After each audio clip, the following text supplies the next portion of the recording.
रक्षा मंत्री राजनाथ सिंह का बड़ा बयान। पहलगाम हमले का बदला ले लिया गया, आतंक के आकाओं के लिए पाकिस्तान भी सुरक्षित नहीं। रक्षा मंत्री ने कहा, ऑपरेशन सिंदूर से आतंकियों को मार गिराया गया। हमने रावलपिंडी से लेकर आर्मी मुख्यालय तक धमाका किया। रक्षा मंत्री बोले, हमने पाकिस्तान के अंदर घुसकर मल्टीपल स्ट्राइक की, पाकिस्तान के अंदर आतंकी अड्डे उड़ाए। अब लखनऊ में बनेगी ब्रह्मोस मिसाइल। रक्षा मंत्री राजनाथ सिंह ने ब्रह्मोस टेस्टिंग फैसिलिटी का वर्चुअली उद्घाटन किया। रक्षा मंत्री राजनाथ सिंह का बड़ा बयान, देश चलता रहेगा, काम नहीं रुकेगा, अपने लक्ष्य को हर हाल में पूरा करेंगे। रक्षा मंत्री बोले, भारत दुनिया के शक्तिशाली देशों में एक, रक्षा के क्षेत्र में भारत की आत्मनिर्भरता बढ़ी। रक्षा मंत्री ने कहा, ब्रह्मोस मिसाइल दुश्मनों पर कहर बरपाती है। ब्रह्मोस सबसे तेज सुपरसोनिक मिसाइल है। यूपी के सीएम योगी आदित्यनाथ का बड़ा बयान, ऑपरेशन सिंदूर सफल रहा। ऑपरेशन सिंदूर के लिए पीएम को बधाई दी। सीएम योगी बोले, ऑपरेशन सिंदूर में तीनों सेनाओं ने कमाल किया। ब्रह्मोस मिसाइल ने अपनी ताकत बताई। सीएम योगी ने कहा, ब्रह्मोस की ताकत पाकिस्तान वालों से पूछो, आतंकवाद को कुचलकर ही मानेंगे। सीएम योगी आदित्यनाथ बोले, आतंकवाद कुत्ते की पूंछ है, उसको उसी की भाषा में जवाब देना है। किसी भी आतंकी घटना को अब युद्ध माना जाएगा। ऑपरेशन सिंदूर में भारत ने किया था ब्रह्मोस मिसाइल का इस्तेमाल। ब्रह्मोस से पाकिस्तान की कई एयरबेस को किया तबाह। रहीम यार खान एयरबेस की तबाही की नई तस्वीरें आई सामने। एयरबेस की बिल्डिंग को हुआ भारी नुकसान, रनवे पर कई फीट गहरा गड्ढा हुआ। पाकिस्तान का शहबाज एयरबेस भी ध्वस्त, तबाही की नई तस्वीरें आई सामने। भारत के एयर स्ट्राइक में हुआ बर्बाद। सीजफायर के बाद पीएम आवास पर पीएम की हाई लेवल मीटिंग, करीब 2 घंटे तक चली बैठक। तीनों सेना प्रमुख मौजूद रहे। हाई लेवल मीटिंग में रक्षा मंत्री राजनाथ सिंह और एनएसए अजीत डोभाल मौजूद रहे। सीडीएस अनिल चौहान भी बैठक में शामिल रहे।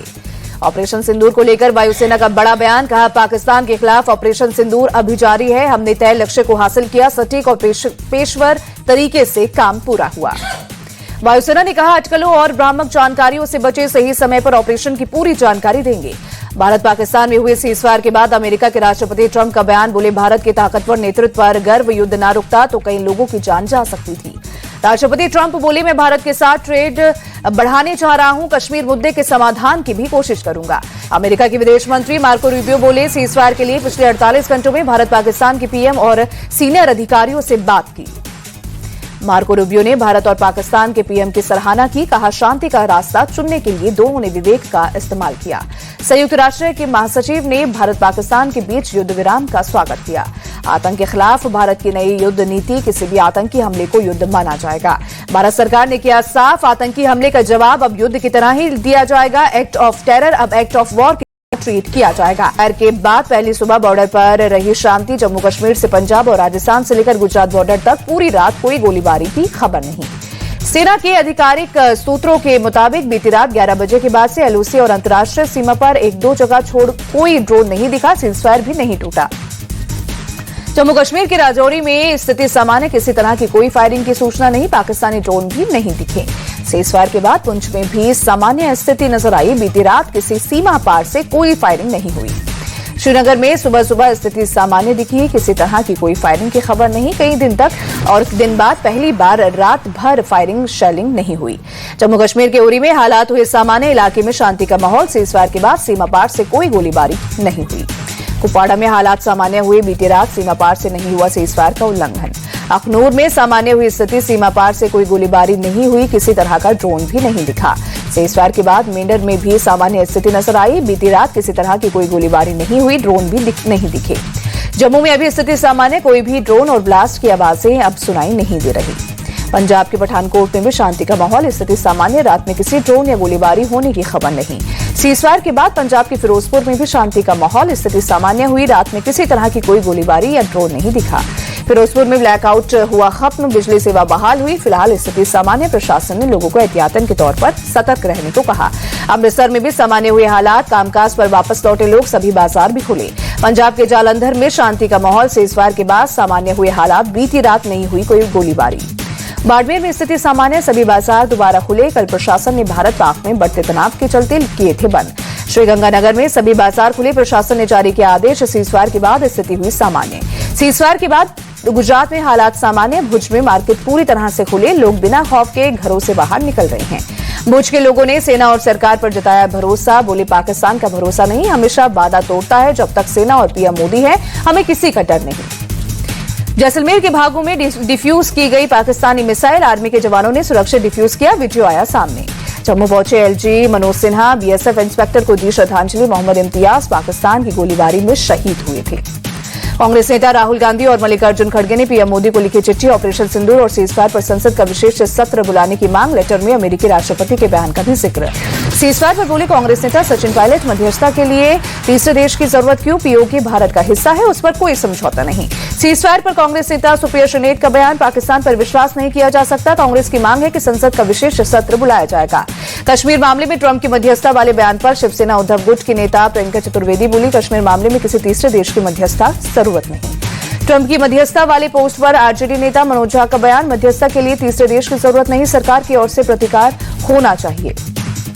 उत्तराखंड के सीएम पुष्कर सिंह धामी का बयान, सेना ने पहलगाम हमले का मुंहतोड़ जवाब दिया। सेना के पराक्रम ने पाकिस्तान को घुटने टेकने पर मजबूर कर दिया।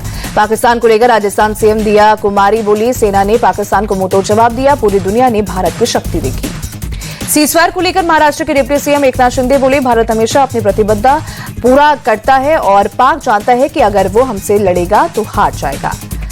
सीजफायर पर दिल्ली बीजेपी सांसद प्रवीण खंडेलवाल बोले, भारत ने सोच समझकर यह समझौता किया, सरकार ने संयम से काम लिया, पाक ने कुछ किया तो सेना चुप नहीं बैठेगी।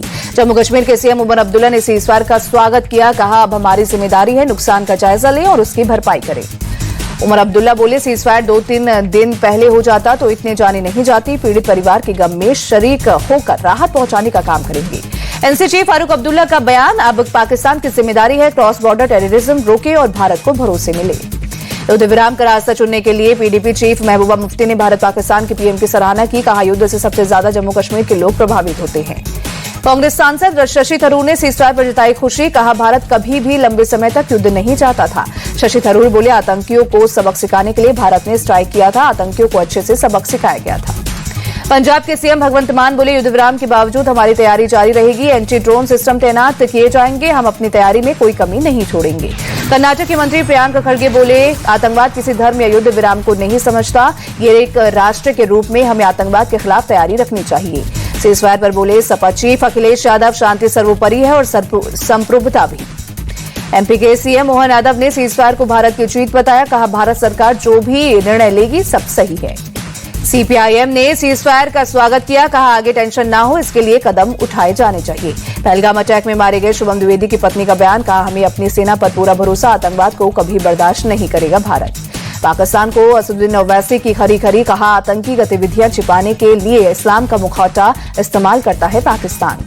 आतंकियों के जनाजे में पाकिस्तानी आर्मी के शामिल होने पर भड़के ओवैसी, कहा हमें ऐसे देश के खिलाफ खड़ा होना है जो पूरी दुनिया के लिए खतरा है।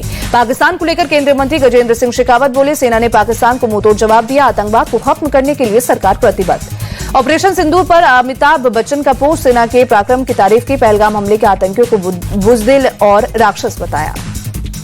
भारतीय सिख समुदाय के सदस्यों ने पाकिस्तान को किया बेनकाब, बोले प्रोपेगेंडा के तहत पाकिस्तान ने कहा था कि भारतीय सेना ने खुद भारत में गुरुद्वारों पर हमला किया। सिख समुदाय के सदस्य बोले, पाकिस्तान की सेना इससे नीचे नहीं गिर सकती, पाकिस्तानी सेना पूरी दुनिया में बदनाम है, वो झूठा प्रचार कर रही है। चेन्नई में भारतीय सेना के समर्थन में शांति मार्च, मुख्यमंत्री एमके स्टालिन भी हुए शामिल। अलग अलग क्षेत्र से आए लोगों ने सेना के शौर्य को किया सलाम, हाथों में तिरंगा लेकर सड़क पर उतरे। गुजरात के गृह मंत्री हर्ष संघवी पहुंचे, राज्य आपातकालीन संचालन केंद्र अधिकारियों के साथ की अहम बैठक।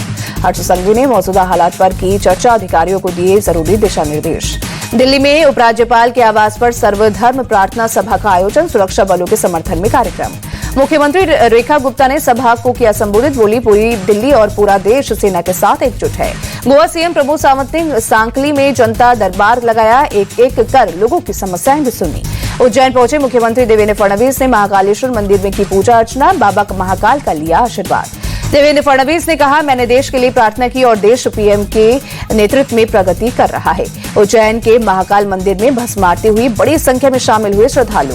तमिलनाडु के मदुरै में चिथिरई उत्सव की धूम, मीनाक्षी अम्मन मंदिर में श्रद्धालुओं का जनसैलाब उमड़ा। हैदराबाद में आयोजित होने वाले मिस वर्ल्ड प्रोग्राम में नंदिनी गुप्ता भारत का प्रतिनिधित्व करेंगी, फेमिना मिस इंडिया वर्ल्ड 2023 की विजेता नंदिनी।